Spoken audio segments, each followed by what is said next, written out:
Who's next? It could be you, it could be me.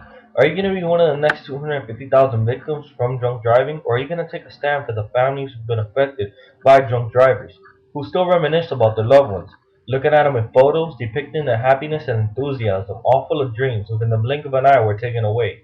See, it's ordinary people like us that can be part of the destruction or part of the change for safer streets. Nearly all single injury and death caused by drunk driving is totally preventable.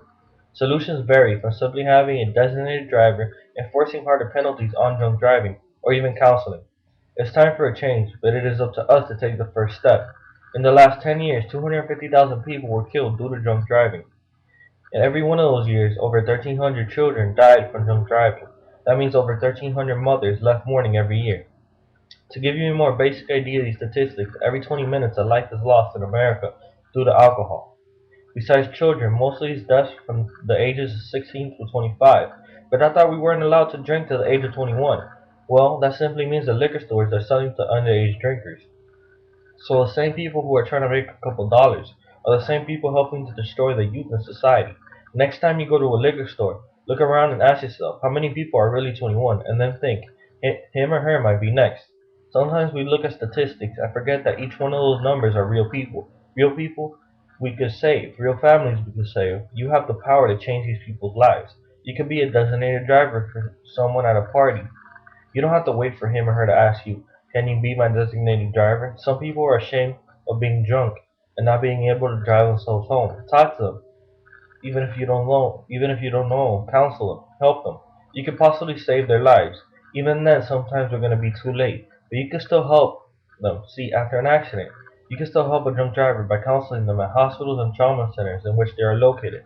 Researchers found that patients who receive standard care only at the trauma center were twice as likely to be charged with a DUI within the next 3 years of their visit.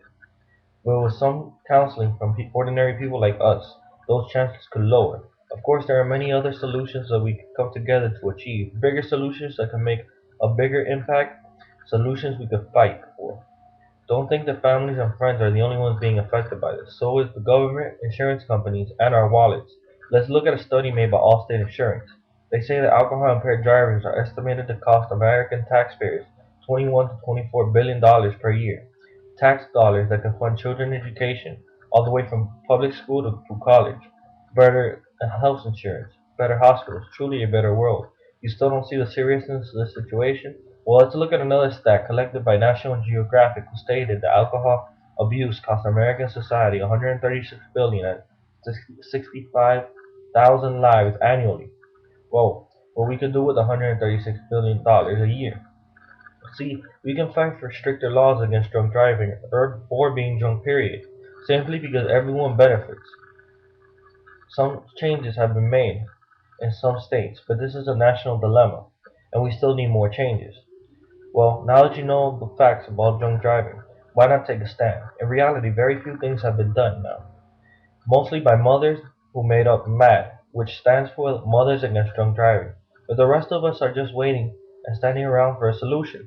We just can't realize that we are the solutions. We have the power to stop waiting and start acting. We must demand for a change, not only for us or for our children or for society, but how about the generations to come? For all the victims of these tragedies, who are not only the people who suffer severe injury and death, but how about their families and friends? It will take one step by you and me to get things started. But believe me, it will take all of us to truly resolve this problem. So I leave you with one simple question. Will you join me and get rid of drunk driving and make the world a better place? Or are you going to stand around to wait for a solution while you could be next?